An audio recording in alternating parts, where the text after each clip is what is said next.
კიდევ ერთხელ მოგესალმებით მაესტრო, ახალ ამბებს უყურებთ 3 საათზე და ამავე დროს უსმენთ ტალღაზე FM 94.7. სტუდიაში ხატია ქვათაძე განაგრძობს მუშაობას. თბილისის საქალაქო სასამართლომ ბიძინა ივანიშვილისა და მისი მეუღლის სარჩელი საქართველოს პრეზიდენტის წინააღმდეგ ნაწილობრივ დააკმაყოფილა და ქვეყნის პირველ პირს 100 ლარიანი ბაჟის გადახდა დააკისრა. სასამართლოს გადაწყვეტილებით პრეზიდენტის ნომერ 600 მეორე ბრძანების ის ნაწილი გამოცხადდა ბათილად, რომლის მიხედვითაც პრეზიდენტმა საქართველოს მოქალაქეობა ბიძინა ივანიშვილის მეუღლეს ეკატერინე ხვედელიძეს ჩამოართვა. სასამართლომ ძალაში დატოვა პრეზიდენტის ბრძანებულების ნაწილი, რომლის მიხედვითაც მოქალაქეობა ბიძინა ივანიშვილს ჩამოერთვა. ამასთან ორივეს მოქალაქეობის შეწყვეტის შესახებ პრეზიდენტის ერთი ბრძანებულება გამოიცა. ივანიშვილის ერთ-ერთმა ადვოკატმა ეკა ბესელიამ განაცხადა, რომ მოსამართლე შოთა გეწაძე, რომელმაც გადაწყვეტილება გამოიტანა, სამართლიანი იყო ეკატერინე ხვედელიძესთან მიმართებაში, რაც შეეხება სარჩელის ივანიშვილის ნაწილს.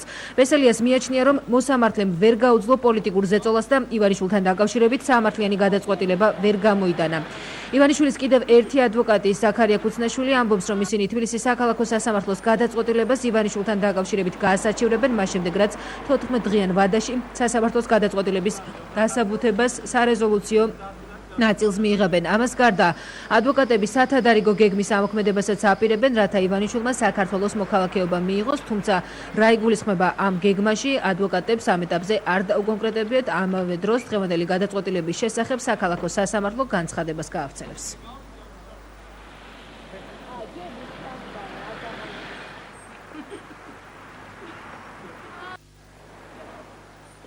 რუსეთის მოქალაქეობაზე კი ბიძინა ივანიშვილმა უარი თავად განაცხადა. პრესსამდივნოს ცნობით, შვეიცარიის საელჩოსაგან გუშინ მიიღო ბიზნესმენმა მოქალაქეობის შეწყვეტის შესახებ ოფიციალური დოკუმენტი.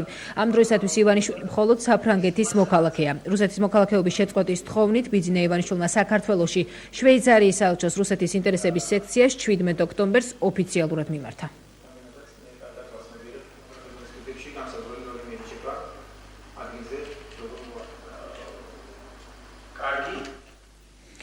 დღევანდელი სესია კი პარლამენტში განცხადებებით გაიხსნა. ქართული დასის ლიდერმა განათლების სფეროში არსებულ პრობლემებზე, კონკრეტულად კი კორუფციულ გარიგებებზე ისაუბრა. მან განსაკუთრებულად სამეგრელო გამოყო, სადაც როგორც აცხადებს გოროზიასა და დიმიტრი შაშკინის მონაწილეობით მოსწავლეები საჯაროდან კერძო სკოლებში იძულებით გადაყავდათ, რის შედეგადაც უკვე 1074 სკოლა გაუქმდა. საპარლამენტო ოპოზიციის კიდევ ერთი წარმომადგენელი დიმიტრი ლორდკიფანიძე კი განათლების სისტემაში არსებული კორუფციით დაინტერესებას პროკურატურას თხოვს. რაც შეეხება ქრისტიან დემოკრატებს, როგორც მაგდა ანიკაშვილმა აღნიშნა, დამწრობის ცენტრის პრობლემა იყო განსაკუთრებულად მნიშვნელოვანი, რამდენადაც სამედიცინო დაწესებულების სხვა ადგილას გადატანის შედეგად ათასობით თანამშრომელმა სამსახური დაკარგა. გიორგი ახვლედიანი კი ჰიბრიდული სიმინდის პროგრამით დაზარალებული გლეხების კომპენსაციის საკითხით დაინტერესდა. მინდა წარმოგიდგინოთ მთელი სქემა უბინძურესი კორუფციის, სადაც ჩართული არიან უმაღლესი თანამდებობის პირები, რომლის მიხედვითაც განათლების სამინისტროს მაღალჩინოსნები, ასევე როგორც ჩანს გუბერნატორები ადგილებზე შეკრული აქვს პირი, ქმნიან კერძო სკოლებს, კერძო ინსტიტუტებს, მაგრამ ახლა სკოლების დარგზე, სკოლებზე გვაქვს ჩვენ საუბარი. შესაბამისად, შემდგომში ხურავენ ირგვლივ სკოლებს, რომლებმაც შეიძლება კონკურენცია გაუწიონ ამ სკოლას და ამ მეთოდით ცდილობენ საჯარო უფასო სკოლიდან გადმოკარჩონ ბავშვები თავის კერძო სკოლებში. 3175 სკოლიდან 1074 სკოლა უკვე დახურულია. ეს არის ოპტიმიზაციის შედეგი, ანუ 30% სკოლების დახურულია. ასევე სტატისტიკური მონაცემი, რომ 100,000 ბავშვით ნაკლებია უკვე საჯარო სკოლებში. მიუხედავად ასეთი მძიმე კორუფციული მდგომარეობისა, ჩვენი კოლეგების ერთი ნაწილი მაინც ქარაგმებით ლაპარაკობენ რუსეთში ნაშოვ ფულზე და მაინც შეტევა ძირითადად მიდის ოპოზიციის მხრიდან, ისე ოპოზიციაზე. შევთხოვეთ, რუსეთში ხო არ იყო ეს ფულის ნაშოვი? ბატონმა ჯონდიმ რაც გააკეთა, ეს ახასიათებს ხოლმე აღმატებულ ხარისხში აიტანა სიტყვა ბინძური და სადაგა იგი სკოლების ოპტიმიზაციას, კერძო სკოლების გაჩენას და გამრავლებას, იმ ფაქტს, რომ კერძო სკოლებში დღეს მეტი ბავშვი სწავლობს, ვიდრე სწავლობდა შევარდნაძის დროს, როდესაც ეს თემა ბატონ ჯონდის არ აწუხებდა და ეს ყველაფერი მონათლოს უბინძურეს კორუფციად. სანამ ამას გავაკეთებთ, ეგება წლის განმავლობაში რა გაკეთებულა ისეთი, რაც გვაერთიანებდეს უნდა, თუ კი ქვეყნის ინტერესები გვაერთიანებს, მაშინ ისიც ვახსენოთ ხოლმე. ჩვენ არავის პირდაპირ არ ვადანაშაულებთ, როგორც აქ აღინიშნა, საქმე გადაგზავნილი არის პროკურატურაში და სწორედ პროკურატურამ უნდა იმსჯელოს იმ მარწინააღმდეგობის ხარისხზე, რომელზეც აქ გამახვილდა ყურადღება, მაგრამ ის ფაქტი, რომ კორუფცია გაიგივებულია სიბინძურესთან, როგორც აღმატებით ხარისხში არ უნდა მოგესმათ ბატონო დავით, ეს ნამდვილად ასია. ჩვენი ფრაქციის მხრიდან არაერთ სფეროში გაბატონებულ კორუფციაზე იქნა გამახვილებული ყურადღება. საუბარი ხა კორუფციულ მასშტაბურ სქემებზე არის უბრალოდ კომიკური ძვირფასო კოლეგებო იმ პირობებში, როდესაც ყველა საერთაშორისო ორგანიზაცია აღიარებს იმას, რომ უკიდურესად არის მინიმიზებული საქართველოში კორუფცია. თუმცა, როგორც ჩანს, სასწავლო პროცესი კიდევ უფრო უნდა განვითარდეს, რადგან ბევრისთვის გასაგონად უსწავლელი ვაჟიკაცი მართლა სიბერეში გაწმილდება და მისი დემონსტრირება არის ბატონი ჯონდის ტეღანდელი გამოსვლა. ადამიანები გამოდიან დღეს საქართველოს იზოლირების მოწოდებით მთელი მსოფლიოსაგან ერთადერთი მიზნით, რომ შეინარჩუნონ რუსული ფული და ევრაზიულ კავშირში შესვლა უზრუნველყონ ჩვენი ქვეყნისათვის. ჯონდი ბაღათურია და მისი მეგობრები გამოდიან ამ ტრიბუნასთან, აგერ გვერდზე ტრიბუნასთან და თითირამბებს უმღერენ ბატონ ივანიშვილს და არიციან როგორ მოაწონონ თავი, ხან მასავით პრორუსები ხდებიან, ხან ჩვენი ლანძღვით ცდილობენ მას თავი მოაწონოთ, ამ დროს ფულს იღებს სულ სხვა კაცი, კობა დავითაშვილი, რომელიც პრაქტიკულად ბოლო პერიოდში არ გამოირჩეოდა არანაირი დიდი პოლიტიკური განცხადებებით. ბატონ ჯონდი, ალბათ ბიძინა ივანიშვილის ყულაბასთან გასაღები აქ კი არ უნდა ეძებოთ ამ ტრიბუნასთან, არამედ უნდა წახვიდეთ და კრემლში და გოსდუმაში უნდა მონახოთ ის გასაღები და მაშინ მიიღებთ თქვენს იმ დაფინანსებას, რასაც დავითაშვილი და სხვები იღებენ. პარლამენტში დღეს დებატი მოქალაქეთა პოლიტიკური გაერთიანების შესახებ კანონში ცვლილებების განხილვასაც მოხდა. საქმე საჯარო სამართლის იურიდიული პირებისათვის პოლიტიკური დაფინანსების საკრძალვას ეხება. საპარლამენტო ოპოზიციის წარმომადგენელთა განცხადებით ამ აკრძალვის დაკანონებით მათ არსებობის არანაირი საშუალება აღარ ექნებათ. უმრავლესობის ინფორმაციით კი კანონპროექტში ჩადებული ეს პუნქტი ვენეციის კომისიამ მოიწონა. წლის განმავლობაში არაჯანსაღი ფინანსური კონკურენცია აუგზავნეთ, შესაბამისად ამორჩეულის მოსყიდვა აუგზავნეთ მთელი წლის განმავლობაში. ასეთივე დაზუსტება უნდა იყოს შეწყვეტილი იმ მუხში, რომელიც ეხება ამორჩეულის მოსყიდვას სისხლის სამართლის კოდექსში. შესაბამისად ეს მუხი დაზუსტებულია. მინდა მოგახსენოთ, რომ ჩვენ მქონდა დღეს შეხვედრა დილით არასამთავრობო სექტორის წარმომადგენლებთან. მათ მხრიდან იყო ერთი შენიშვნა, რომელიც მთავარი იყო პრინციპების საკითხზე იყო წარმოჩენილი, ეს უკავშირდებოდა სისხლის სამართლების პასუხისმგებლობას იურიდიული პირებისთვის.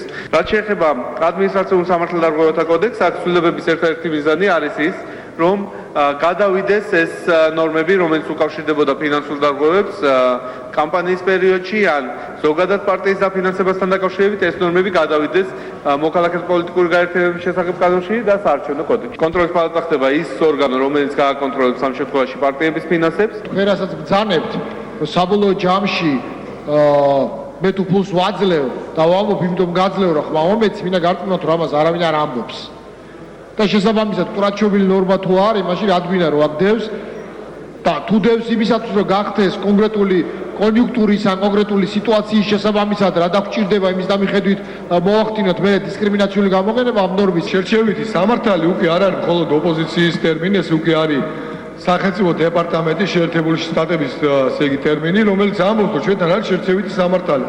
შესაბამისად რა გარანტიას გვაძლევთ ჩვენ, რომ თქვენ არ გააბრალებთ რომელიმე ჩვენს მომხრეს ამორჩევლის მოსყიდვას და თქვენს მომხრეს არ ააცილებთ ესე იგი პასუხისმგებლობას. და კორუფცია და ქრთამი ამ ხელისუფლებამ და ამ სახელმწიფომ დაამარცხა უკვე დიდი ხანია. ეს არის ერთ-ერთი მთავარი ფუნდამენტური გამარჯვება ჩვენი ყველასი, მთელი საზოგადოების, არა რომელიმე კონკრეტული ჯგუფის, არამედ ჩვენი ყველასი, ქართული საზოგადოების. და თქვენ ახლა გახართ ბატონო ჯონდი და მოუწოდებთ ყველას, რომ კორუფციაში დაუბრუნდეთ, ქრთამის მიცემა დავიწყოთ და ასე შემდეგ. და ეს არ მოხდება ბატონო ჯონდი. და ჩამონათვალია რა? ანუ პოლიტიკური მიზნით პირდაპირ ან არაპირდაპირ გარკვეული მომსახურების გაწევა და ფულის გადაცემა ეს განმარტება ხალხო ხო არის ის დაახლოებით რასაც ჩვენ ყოველდღიურად ვაკეთებთ ხოლმე. კორუფცია კი არ დაამარცხეთ. კორუფცია თქვენ გახადეთ თქვენი ექსკლუზიური უფლება. ანუ მოხდა ელიტარიზაცია კორუფციის. ბატონ აკაკი აკო მინაშვილს მივმართო. მას როგორც იურისტს შევახსენო და შევეკითხო ერთი ფაქტის შესახებ. ის გარემოება, რომ ნაციონალური მანქანა. აი ჩვენ დღეს ვსჯელობთ კონკრეტულ საკანონმდებლო ინიციატივასთან დაკავშირებით, მაგრამ იმის შესახებ, რის თაობაზე ჩვენ უნდა მივიღოთ კანონი, რის პრევენციაც უნდა მოხდეს, ის დღეს ძალიან აქტიურ მოქმედებაშია, ანუ პოლიტიკური კორუფციის კონკრეტულ საცეცებს გულისხმობ. პოლიტიკური მიზანი არის, როდესაც ინტერეს ჯგუფებთან მიდიხარ, საუბრობ და გინდა რაღაცა პროექტი გავიდეს. ან მათ აქვს ასეთი პროექტი და შენ მხარს უჭერ და ესეთ მომსახურებას თავაზობ, რომ ლობირება გაუწიო თქვა პარლამენტში რაღაც გარკვეულ კანონპროექტს და აქ როცა წერია მომსახურება, შეიძლება პოლიტიკური პარტია ან პოლიტიკური ჯგუფი ძალიან ცუდ მდგომარეობაში აღმოჩნდეს და ფაქტიურად კავშირი დაკარგოს თავის ამორჩეველთან. და ბევრი კიდევ ასეთი რამ შეიძლება იყოს ესეთი ჩამონათვალი და ამიტომ ვამბობ ჩვენ რომ როცა წერთ აქ პოლიტიკურ მიზანს, პოლიტიკური მიზნის რომელი სახეობა ითვლება ამორჩევლის მოსყიდვა და მე გთავაზობთ რომ ერთადერთი ეს შეიძლება იყოს, როდესაც მე ქონებას, ან ფულს, ან საჩუქარს, რომელიც არ ეხება თქვა აქსესუარებს პოლიტიკური პარტიის, თავაზობ ამორჩევლებს იმის სანაცვლოდ, რომ მან მე მომცეს ხმა. აი ეს არის მოსყიდვა. ის ნორმები, რა ნორმებისაც დღეს ხდება კანონში გაწევა და უბრალოდ კანონპროექტში გაწევა მოცემული, გარკვეულწილად არის გაურკვეველი არის, იმიტომ რომ რეალურად იმის ხაზგასმა თუ როგორ ხდება პოლიტიკური მოსყიდვა, თუ ვინ ატარებს ამას ძალიან ძნელია. ეს არ არის საუნივერსიტეტო კათედრა, მობრძანდით უნივერსიტეტში ბატონო ჯონდი და იქ უფრო დეტალურად ვისაუბროთ, რა ურთიერთობა არის ზოგადად კორუფციასთან ბრძოლასა ქვეყნებში და ნატოს წევრობის პერსპექტივებს შორის. რას ნიშნავს პარტიული ფული და რას ნიშნავს სახელმწიფო ბიუჯეტი, რა განსხვავებაა მათ შორის, რას ნიშნავს საერთოდ სახელმწიფოს ფუნქციონირების ფინანსური მხარეები. და მაშინ ეგება, თქვათ, მეტი გაგება იყოს ჩვენ შორის, მაგრამ მე ეჭვება, იმიტომ რომ როგორც ჩანს, თქვენ პოლიტიკურ მოღვაწეობაში მხოლოდ ერთი კომპონენტი გაინტერესებთ, ეს არის დემაგოგია, პოლიტიკური დემაგოგია. კოტე მარჯანიშვილის სახელობის სახელმწიფო დრამატული თეატრის პრეს-სამსახურში აცხადებენ, რომ მარჯანიშვილის თეატრმა ბიძინა ივანიშვილის მხრიდან მიღებულ დაფინანსებაზე უარი განაცხადა. თუმცა, როგორც მათ მაესტროს განუმარტეს, დახმარების მიღებია სურვილის შემთხვევაში თანამშრომლებს ინდივიდუალურად შეეძლებათ. ინფორმაცია იმის შესახებ, რომ ქართული თეატრები ივანიშვილისაგან დაფინანსებას აღარ მიიღებენ, საქართველოს კულტურისა და ძეგლთა დაცვის მინისტრმა ნიკა რურუამ გაავრცელა. მისი თქმით, თეატრებმა გადაწყვეტილება ივანიშვილის პოლიტიკაში წასვლის გამო მიიღეს.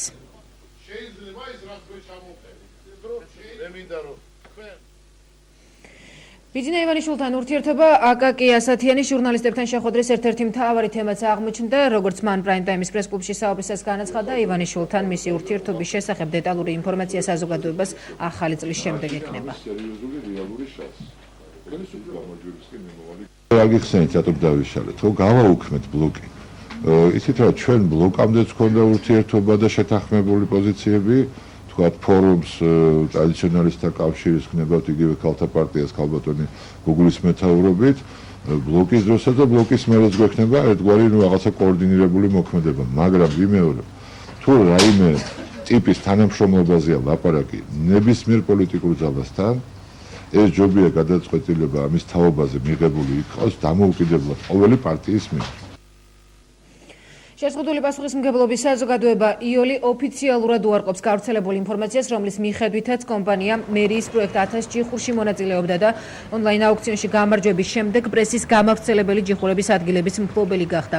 იოლის გენერალური დირექტორი დავით გიგანი აცხადებს, რომ მსგავსი იდეაც კი არ ჰქონიათ. კომპანია, რა თქმა უნდა, ფიქრობს ქსელის გაფართოებაზე, მაგრამ არა პრესის გამავრცელებელი ჯიხურების ხარჯზე. ეს ჩვენი ნიშა ნამდვილად არ არის, აცხადებს გენერალური დირექტორი. როგორც მედიის წარმომადგენლები ტენდერში გამარჯვებულ კომპანიებზე საუბრობენ, კარგი იქნება თუ მიუთითებენ ინფორმაციის წყაროს და ამ კომპანიებთან გადაამოწმებენ ინფორმაციას. ეს საშუალებას მოგცემს თავიდან ავარიდოთ მსგავსი გაუგებრობები ყველას. იოლი მზადყოფნას გამოთქვამს ნებისმიერ მედია საშუალებასთან და დაინტერესებულ პირებთან თანამშრომლობისათვის. ჩვენ ნებისმიერ დროს სიამოვნებით მოგაწვდით ინფორმაციას იმ საკითხებზე, რაც საზოგადოებისათვის აქტუალური და საინტერესო იქნება და დაინტერესებულ პირებს შეგიძლიათ დაგვიკავშირდეთ კომპანიის საკონტაქტო ნომერზე, აღნიშნულია იოლის ოფიციალურ განცხადებაში. კასპის რაიონის სოფელ მეტეხში თხევადი აირის ბალონი აფეთქდა. აფეთქებას მსხვერპლი არ მოჰყოლია, თუმცა არჩვაძეების საცხოვრებელი ბინა მთლიანად განადგურდა. ოჯახმა ვერც პირადი ნივთების გადარჩენა მოახერხა. ადგილობრივი მუნიციპალიტეტი დაზარალებულებს დახმარებას პირდება. რაღაც დიდი ხმა იყო, ძალიან დიდი ხმა იყო და ბავშვები როგორ ბაბო ვიწეკი ავათ ახალი წამალ მიღებული ვიყავი და ბაბო მიწიზურა არისო და წამოხდით ეგრევე და დიდი ხმა ქონა სოფელში გაიგეს ხმაი და კასპში და ძალიან დიდი ხმა იქონდა რა ვიცი თუ დაეწვა ყველაფერი ბავშვი საყაროთ არის აი მეზობლები თუ შეიძლება არაფერი აღარ გადარჩა ამბობ არცაათი თვინ იყო რა ძოსის ეძინა და მე კიდე ტელევიზორს უყურებდა ეს სერიალი კინოლოგათის რაღაც და უცბად ბრაგონიკიდანაც შემოესყარები აი შეტანილი იყო გამოვიდა ასე და მით ჩამოგრეული ფიცრები იყო ეს ტელევიზორი და მე ბალონი გადაავდის მე ბიჭებო უსხლის და გადაავდის და მოვიდა კიდეც მე ის რა ქვია სახანძრო ო მილიციაც მოხვა გაზია უფეთქა და მეტი არაფერი არ ბავშვს მოუკიდეს ბიჭკა და აუფეთქა და გაზ საქართველოს პრეზიდენტის პრეს-სპიკერი მანანა მანჯგალაძე 2011 წელს საგარეო ურთიერთობების თვალსაზრისით მნიშვნელოვნად აფასებს, როგორც დღევანდელ ტრადიციულ ბრიფინგზე. მანანა მანჯგალაძემ განაცხადა 2011 წლის მთავარი მიღწევა ნატოსთან და ევროკავშირთან საქართველოს დაახლოება. ამ მიმართულებით პრეზიდენტის პრეს-სპიკერმა ნატოს გენერალური მდივნის საქართველოში ვიზიტი გამოყო. მისი თქმით, საყურადღებოა ასევე ნატოს საქართველოს კომისიის სხდომა და პროცესის დროს გამოთქმული მოსაზრებები მის შესახებ, რომ საქართველო კიდევ უფრო ახლოს არის ალიანსში გაწევრიანებასთან, ვიდრე გასული რამდენიმე წლის განმავლობაში. მანანა მანჯგალაძის განცხადებით, განსაკუთრებით ხაზგასასმელია ის ურთიერთობა, რომელიც საქართველოსა და ევროკავშირს შორის ჩამოყალიბდა. პრეზიდენტის პრეს-სპიკერის თქმით, განსაკუთრებით აღსანიშნავია სავიზო რეჟიმის გამარტივება და წლის ბოლოს მიღებული გადაწყვეტილება ღრმა და ყოვლის მომცველი თავისუფალი ვაჭრობის შესახებ მოლაპარაკებების დაწყებასთან დაკავშირებით. პრეს-სპიკერმა საქართველოში წარმატებით განხორციელებულ რეფორმებსა და სამომავლო გეგმებზეც ისაუბრა. ათასობით ჩვენს თანამემამულეს აწუხებს უმუშევრობა, უამრავი ადამიანი ჯერ კიდევ ცხოვრობს გაჭირვებაში, სწორედ ამიტომ 2012 წელი ეს იქნება ამ მიმართულებით არსებით გამოწვევებზე პასუხის გაცემის წელი. როგორც იცით, საქართველოს მთავრობამ უკვე მიიღო გადაწყვეტილება, რომლის ფარგლებში 2012 წელს გაგრძელდება საპენსიო რეფორმა. დამტკიცებულ ბიუჯეტში უკვე გათვალისწინებულია 1 სექტემბრიდან ახალი საპენსიო პაკეტი, განსაკუთრებული ადგილი ენიჭება პენსიონერების სამედიცინო დაზღვევას, რომელიც შეეხება 9 მილიონამდე ადამიანს, რაც ვფიქრობ ძალიან მნიშვნელოვანი გარღვევა ამ კატეგორიის ადამიანთა ჯანდაცვის ხელმისაწვდომობის გაუმჯობესების მიზნითა და კუთხით. ვფიქრობ, არ უნდა გამოგრჩეს და არანაკლებ მნიშვნელოვანია ბავშვთა სამედიცინო დაზღვევა, ის რომ სწორედ სახელმწიფო უზრუნველყოფს 0-დან 5 წლის ასაკის ბავშვების სამედიცინო დაზღვევას და ასეთ დაზღვევას 250,000-მდე ბავშვი მიიღებს. როგორც მოგახსენეთ, წელს ათასობით ჩვენი დევნილი თანამემამულისათვის გარემონტა და აშენდა ახალი საცხოვრებელი, საკუთრებაში გადაეცათ დაუკანონდათ საცხოვრებელი ფართი. ამ კუთხით სამუშაოები მომავალ წელსაც გაგრძელდება, მათთვის ახალი საცხოვრებელი კომპლექსების მშენებლობა ბათუმში, წყალტუბოსა და ზუგდიდშია დაგეგმილი და 2012 წელს მშენებლობების დასრულების შემდეგ ათასობით დევნილი ოჯახი მიიღებს საბოლოოდ ახალ საცხოვრებელ სახლს. უნდა ითქვას ის, რომ პროექტი, რომლის განხორციელებაც ახალი წლიდან არის დაგეგმილი, უბრალოდ პროექტები, რომელთა განხორციელებაც ახალი წლიდან არის დაგეგმილი, უპირველეს ყოვლისა მოემსახურება ახალი სამუშაო ადგილების შექმნას. 2012 წელს საქართველოს 3,5 მილიონი ვიზიტორი ეყოლება, წინა წლებთან შედარებით კი ტურისტების რაოდენობის 39%-იანი მატება შეინიშნება.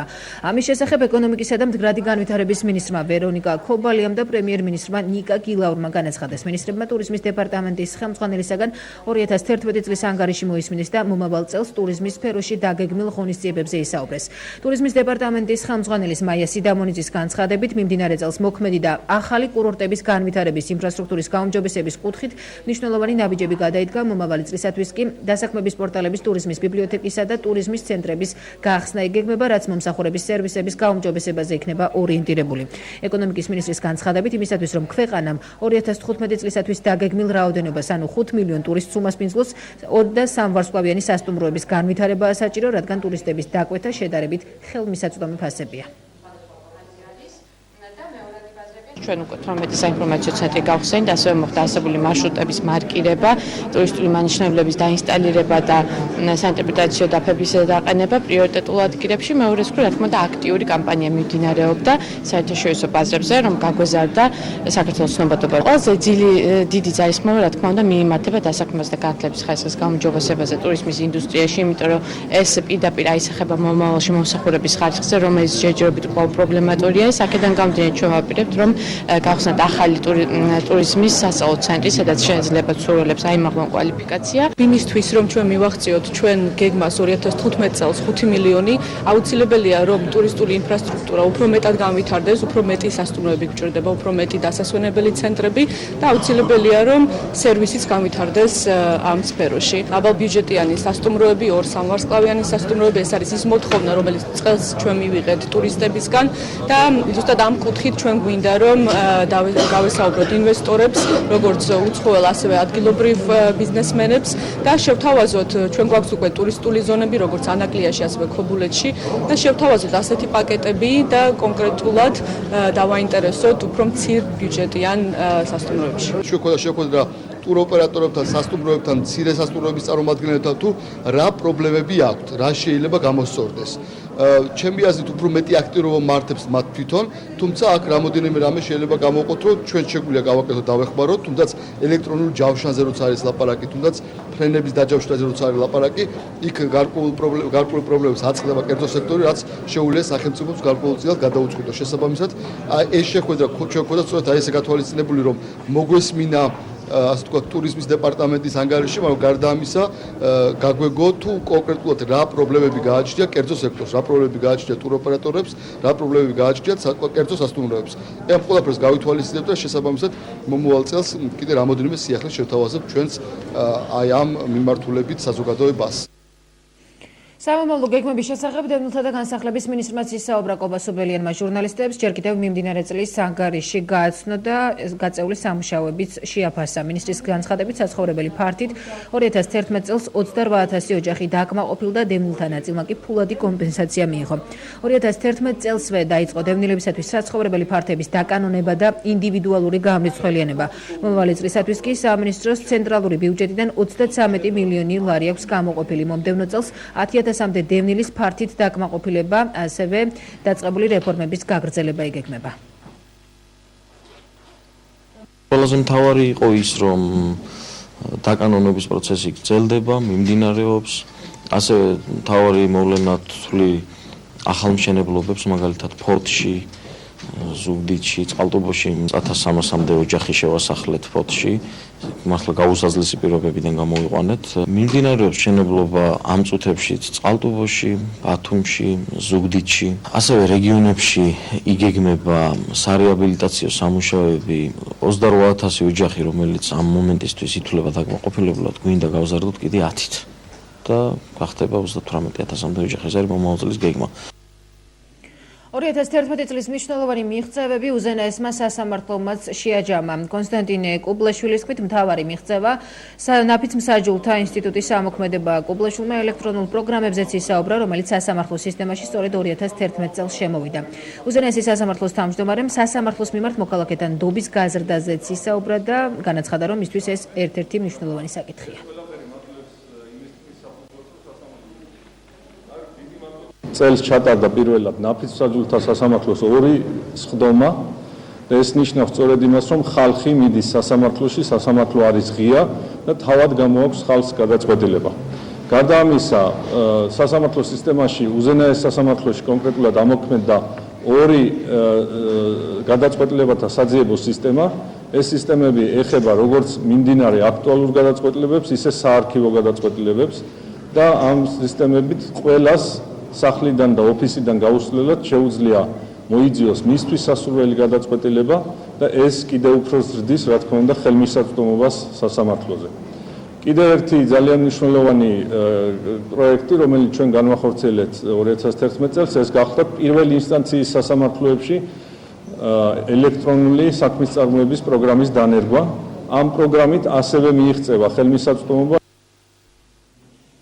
თავდაცვის სამინისტრო ლაივ პრესის ჟურნალისტ მასალის განადგურების გამო ბოდიშს უხდის. ლაივ პრესის კორესპონდენტი თამუნა ზანთარაია აღნიშნავს, რომ მამუკა იოსავამ, რომელიც მას თავდაცვის სამინისტროს თანამშრომლად გაეცნო, ზუგდიდის თეატრის წინ გადაღებული კადრები წაუშალა. ჟურნალისტის ინფორმაციით, ზუგდიდის თეატრში თავდაცვის სამინისტროს შეხვედრა ჰქონდა, რომელსაც ახალგაზრდები და პენსიონერები ესწრებოდნენ. შეხვედრა დახურული იყო და ამის გამო თეატრიდან გამოსული ხალხისაგან ჟურნალისტი ინტერვიუებს თეატრის წინ ქუჩაში იწერდა და იმ ადგილიდანვე იღებდა, როგორ გამოდიოდნენ თეატრიდან შეხვედრის მონაწილენი.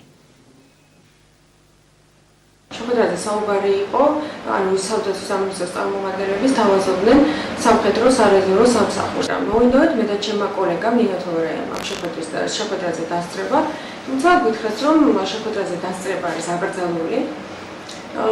მიზეზი მართალია ვერ აგვიხსნეს, მაგრამ მედანინო გამოვედით და დაველოდეთ შეხვედრიდან გამომსვლელი. როცა შეხვედრა დასრულდა, მედანინომ დაიწყო ჩაწერა მოქალაქეების თუ რაზე იყო შეხვედრა. რამდენიმე სამხედრო პირი ჩვენთან მოვიდა და გვითხრა, რომ არ ასაკეთებთ, რატო იღებთ, ჩვენ ვთქვით, რომ ეს არის საჯარო სივრცე და ეს გადაღება აქ არ არის აკრძალული. ამის შემდეგ მათ არანაირი პასუხი არ გაუწიეთ, თუმცა მოგვიანებით როცა ჩვენ უკვე ოფისისკენ წამოვედით, გზად გაჩერდა რამდენიმე მანქანა. გადმოვიდა ადამიანი, როგორც მედანინოს ეს ადამიანი გაგვეცნო, როგორც თავდაცვის სამინისტროს წარმომადგენელი მამუკა იოსავა. მაგ გითხრა, რომ თქვენ უნდა მომაწოდოთ, რომ ახლა თქვენი ვიდეო კამერაო და უნდა წავშალოთ თუ ის ვიდეო მასალა რაც გადაიღეთო. ჩვენ ვუთხარით, რომ რატო ჩვენ გადავიღეთ საჯარო სივრცეში, მათ გითხრეს, რომ ეს ეწინააღმდეგება სახელმწიფო ინტერესს, როგორც კი მოვედით, დავრეკეთ ახალგაზრდა იურისტთა ასოციაციაში, სადაც იგივე დაგვიდასტურეს, რომ მათ არ ჰქონდათ არანაირი უფლება ეს ვიდეო მასალა. სახალხო კრების ადვოკატი ნათია კორკოტაძე კი შინაგან საქმეთა მინისტრს მიმართავს სპეციალური განცხადებით და სახალხო კრების კუთვნილი ქონების, კონკრეტულად კი ავტომობილებისა და აპარატურის დაბრუნებას ითხოვს. უფლებადამცველის განცხადებით ამ დრომდე პატიმრობაში რჩება სახალხო კრების 39 წევრი. ადვოკატს მიაჩნია, რომ ყველა მათგანი პოლიტიკური პატიმარია. მოხდა მათი უკანონო დაკავება, ის იყო პოლიტიკურ ნიშნით დაკავება ყველა პირის მიმართ. მათ არ მიეცათ საშუალება, ყოლოდათ ადვოკატი არ მიეცათ საშუალება, რომ მათ ოჯახის წევრებისთვის შეტყობინება მიეცათ, რომ იგი დაკავებულები იქნენ და იქაც აღნიშნული პირები ჩაყვანილი იქნენ კარანტინში, მაგრამ კარანტინი იყო ისეთ პირობებში, რომ არ ქონდათ ელემენტარული წყალი, რომ პირადი ჰიგიენისთვის მოეხმარათ. ზურაბ აბაშიძე კი სახელმწიფო უნივერსიტეტის სტუდენტებს შეხვდა და მათი პრობლემები მოისმინა. ახალგაზრდებს ერთადად ავტობუსებით უწევთ მგზავრობა, რომელიც როგორც აბაშიძემ ვაკის მიმართულებით მოძრავი ავტობუსით მგზავრობის შემდეგ აღნიშნა, ძირითადად გადატვირთულია, რაც სტუდენტებისათვის მნიშვნელოვან პრობლემას წარმოადგენს. მიმდინარეობს ჩვენი მხრიდან დაკვირვების პროცესი, იმიტომ რომ იცით, რომ გარკვეულწილად მთლიანად მუნიციპალური ტრანსპორტი არის სუბსიდიაზე, მერის ვალდებულებაა, რომ მან შეასრულა თავიანთი მოვალეობა ამ შემთხვევაში ფუნქციონალურად გამართულად იმუშაოს. რაც შეეხება თვითონ სამარშრუტო ტაქსის, აქ არ არსებობს შეღავათები სტუდენტებისთვის, კერძო ბიზნესი ეგრეთ წოდებული, იქიდან გამომდინარე მთელი დატვირთვა სტუდენტებისთვის, სოციალური დაუცველებისთვის, რიგითი მოქალაქეებისთვის, ვისაც ძალიან უჭირს დღეს, ძალიან დატვირთვა მოდის მუნიციპალურ ტრანსპორტზე. იქიდან გამომდინარე მუნიციპალური ტრანსპორტი ბევრად უფრო გამართულად უნდა მუშაობდეს. არის ძალიან გადატვირთული. ქალაქი არის გაყოფილი ორ ნაწილად, ზოგ შემთხვევაში სამ ნაწილადაც, რაც სტუდენტებისთვის არის ძალიან გაუსაზღვრელი, იმიტომ რომ მაგალითად რუსთაველიდან რომ გახვიდე ავლაბარში უნდა გადაიხადო ორმაგი, რაც მანამდე არ იყო ეს პრობლემა. ფიქრობ, რომ ეს აწვევა როგორც სტუდენტს, ისევე მის ოჯახს. კინოთეატრ ამირანის დიდ დარბაზში მერაბ კოკოჩაშვილის მხატვრულ დოკუმენტური ფილმის პრემიერა შედგა სახელწოდებით ღვინის საკვანი. ნამუშევარი ღვინის ტრადიციის დამკვიდრებაში ქართული მიწისა და ქართველების წვრილის შესახებ მოუთხრობს მაყურებელს. ეპიზოდების ძირითადი ნაწილი საქართველოში, ნაწილი კი საზღვარგარეთ არის გადაღებული. სცენარის ავტორი მერაბ კოკოჩაშვილი თავად არის და ასევე კოტე ჯანდიერი, თავარ როლებს კი ჯემალ ბაღაშვილი, გივი ბერიკაშვილი და კახი კავსაძე ასრულებენ. 62 წუთიანი ნამუშევარი ეროვნული კინოცენტრის 2010 წლის სრულმეტრაჟიანი დოკუმენტური ფილმების კონკურსის გამარჯვებულია. ფილმი არის ქართველებზე და ღვინოზე. და საერთოდ საქართველოს ღვინის გარეშე სრულიად წარმოუდგენელია, მარტო იმიტომ კი არა, რომ სვამენ ქართველები და კარგად სვამენ. იმიტომ რომ საქართველოს კულტურა, ეკონომიკა სულ მუდამ იცით, ისტორია, რელიგია პირდაპირ არის დაკავშირებული ღვინოსთან. მე ფეხი ამ საყვარელ კაცთან ავიდი კინოში. აი პირველად მაგასთან გადავიდი კინოში. და აი იმ შემდეგ მოვდივართ, მეგობრებიც ავართ, ოჯახებითაც ვართ, მეგობრები საქმით და მე არის საოცრად ლამაზი ქართველი დაუღალავი და აი გულითა და სული თავის ქვეყანაზე შეყარებული. ფილმი არის ღვინოზე, ღვინის კულტურაზე და საქართველოში ძალიან ბევრი ქვეყანაა მსოფლიოში, რომლებიც იჩემებენ, რომ აი ჩვენ ვართ ღვინის სამშობლო. გამოირკვა რომ არც არავინ არ არის ღვინის სამშობლო საქართველო. ეს კულტურა ჩვენთან რაღაც ჩვენ დიდი ძალიან საუკუნეების აი წიფსა ნაპოვნი არის რაღაც ჩვენს წელთაღ რიცხვამდე მე-7 საუკუნეში. ნოდარ დუმბაძის სახელობის მოზარდ მაყურებელთა თეატრში კი პოეტ ნინო სადღობელაშვილის ლექსების ახალი კრებულის პრეზენტაცია შედგა. ფრთები და ხელები ასე ეწოდება წიგნს, რომელიც გამომცემლობა ინტელექტში დაიბეჭდა. პოეტი კრებულზე დაახლოებით 3 წლის განმავლობაში მუშაობდა, ეს მისი ლექსების მეორე კრებულია. ავტორს 2006 წელს მოთხრობების წიგნი აქვს გამოცემული სახელწოდებით ბამბაზიის სამოთხე, რომლის მიხედვითაც რეჟისორმა ავთანდილ ვარციმაშვილმა ფილმი გადაიღო. 2008 წელს პოეტის ლექსების კრებული შუაღამის ზიავნანა, 2009 წელს კი რომანი ორსული გამოვიდა. საუკეთესო რომანის შექმნისათვის 2010 წელს ნინო სადღობელაშვილმა გურამ დოჩანაშვილის სახელობის პრემია მიიღო.